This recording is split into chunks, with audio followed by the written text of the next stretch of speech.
Assalamualaikum warahmatullahi wabarakatuh. Pada kesempatan kali ini kita akan membahas tentang sistem koordinat kartesius.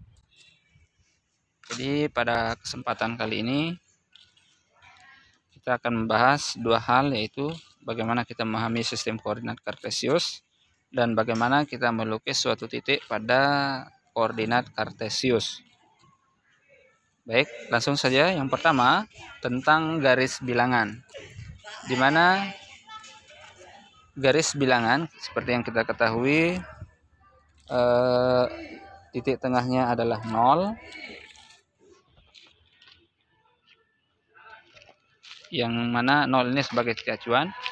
Di kanan 0 ada 1, 2, 3, 4 dan seterusnya, di mana di kanan 0 ini adalah bilangan-bilangan positif.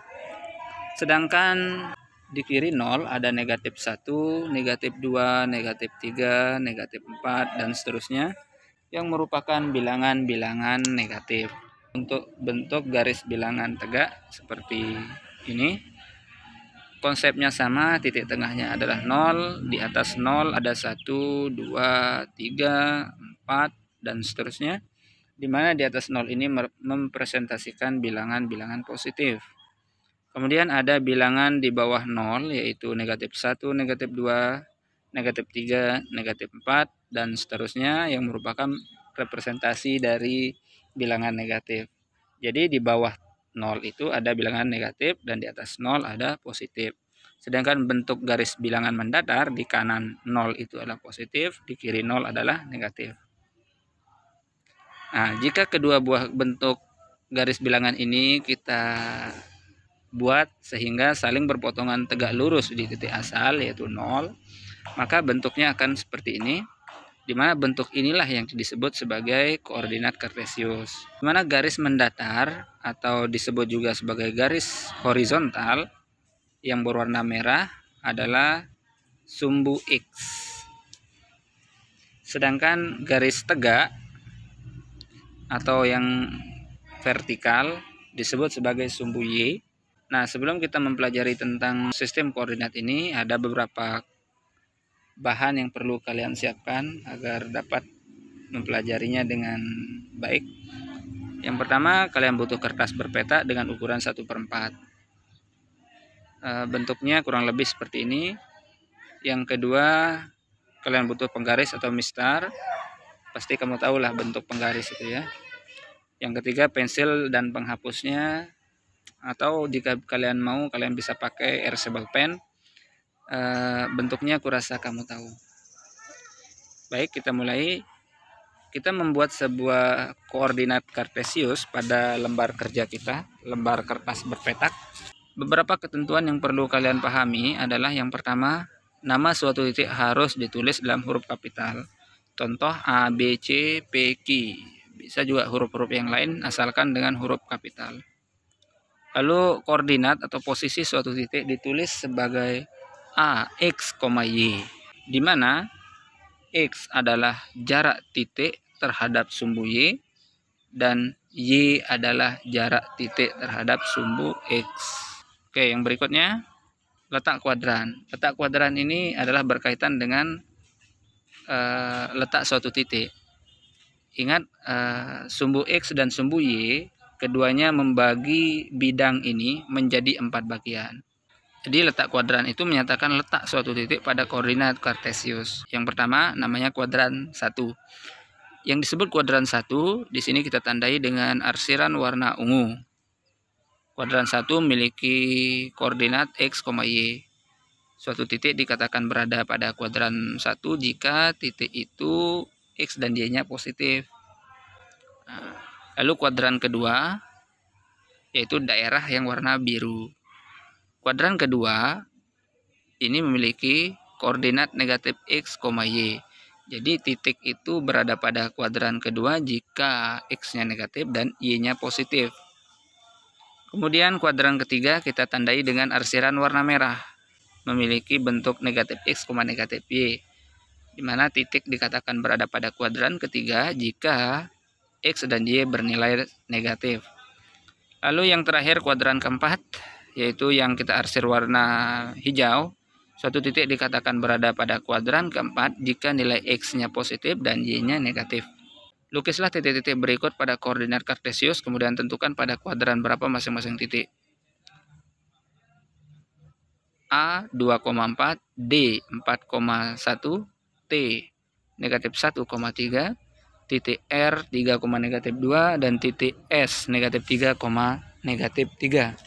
Pertama kita tinjau titik A dengan koordinat 2,4. 2 adalah nilai pada sumbu X dan 4 adalah nilai pada sumbu Y. Pertama kita tandai 2 pada sumbu X dan kita tandai 4 pada sumbu Y. Kemudian dari masing-masing tanda ini kita buat sebuah garis sehingga berpotongan di suatu titik. Maka perpotongan titik inilah yang disebut sebagai titik A 2,4. Karena X dan Y-nya sama-sama positif, sehingga titik A ini berada pada kuadran pertama. Kemudian titik D 4,1. Pertama kita tandai 4 pada sumbu X, lalu kita tandai 1 pada sumbu Y. Lalu kita tarik dua buah garis yang melalui kedua titik ini sehingga berpotongan di satu titik, di mana titik inilah yang disebut sebagai titik D 4,1. Karena titik D X-nya positif yaitu 4 dan Y-nya positif yaitu 1, maka titik D berada pada kuadran 1 juga. Lalu yang berikutnya titik T negatif 1,3. Untuk menggambar titik T, pertama kita cari negatif 1 pada sumbu X, yaitu titik ini. Kemudian kita cari 3 pada sumbu Y di sini, dan kita dapatkan dua buah garis yang saling berpotongan di titik ini, di mana titik perpotongan inilah yang disebut sebagai titik T negatif 1,3. Karena titik T memiliki X negatif dan Y positif, maka titik T berada pada kuadran kedua. Kemudian titik R 3,-2. Kita tandai 3 pada sumbu X dan negatif 2 pada sumbu Y. Lalu kita tarik dua buah garis yang melalui kedua titik ini sehingga berpotongan di satu buah titik di sini, di mana titik inilah yang namanya titik R. Karena koordinat titik R di mana X-nya positif dan Y-nya negatif, maka titik R berada pada kuadran keempat. S negatif 3, negatif 3. Dengan cara yang sama, kita tarik sebuah garis yang melalui negatif 3 pada sumbu X dan negatif 3 pada sumbu Y, maka titik perpotongan itulah yang dinamakan sebagai titik S negatif 3, negatif 3. Karena X-nya negatif dan Y-nya negatif, maka koordinat titik S berada pada kuadran ketiga. Titik pada garis sumbu. Titik yang melalui suatu sumbu tidak memiliki kuadran atau berada pada kuadran di antara. Nah, untuk memahami hal ini, kita akan tinjau beberapa model. Yang pertama, suatu titik yang terletak pada sumbu X dan sumbu Y. Jadi di samping dia berada pada sumbu X, dia juga berada pada sumbu Y. Satu-satunya kemungkinan adalah titik ini merupakan titik perpotongan antara sumbu X dan sumbu Y, di mana titik A 0,0. Titik A 0,0 ini disebut juga sebagai titik asal. Misalkan titik asal itu kita tulis sebagai titik P, maka letaknya adalah pada titik perpotongan kedua buah sumbu, dan kita tulis di sini P 0,0. Ini adalah titik pusatnya. Lalu kemungkinan yang kedua adalah suatu titik yang terletak pada sumbu X atau sumbu Y. Ada 4 kemungkinan di mana suatu titik melalui suatu sumbu. Apakah itu X atau sumbu Y? Yang pertama, X, 0. Titik berada pada sumbu X positif. Misalkan titiknya berada pada nilai 3 atau bilangan 3 pada sumbu X positif. Titik E memiliki koordinat 3,0. Kemudian kemungkinan yang kedua yaitu titik berada pada X negatif. Contohnya di sini. Berada pada negatif 2 pada sumbu X.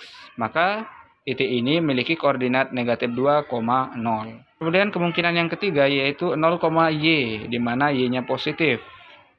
Titik berada pada sumbu Y positif. Contoh seperti titik ini memiliki koordinat 0,4. Karena nilai X-nya 0, sedangkan nilai Y-nya 4. Titik ini misalkan bernama titik R, maka koordinat titik R adalah 0,-1. Inilah beberapa bentuk suatu titik yang berada pada sebuah sumbu koordinat. Kemudian jangan lupa untuk mengklik tombol subscribe sebagai bentuk dukungan kalian. Itu saja sih. Jika kalian suka, kalian bisa like. Jika kalian rasa ini perlu dibagikan, ya silahkan bagikan. Untuk menguji apakah kalian sudah memahami materi ini atau tidak, kalian dapat mengerjakan beberapa soal berikut ini. Yang pertama, lukislah koordinat titik berikut. Yang kedua, tentukan koordinat titik pada gambar di samping. Jadi pada gambar ini kalian cari titik-titiknya ini berada pada koordinat berapa. Demikian dan terima kasih.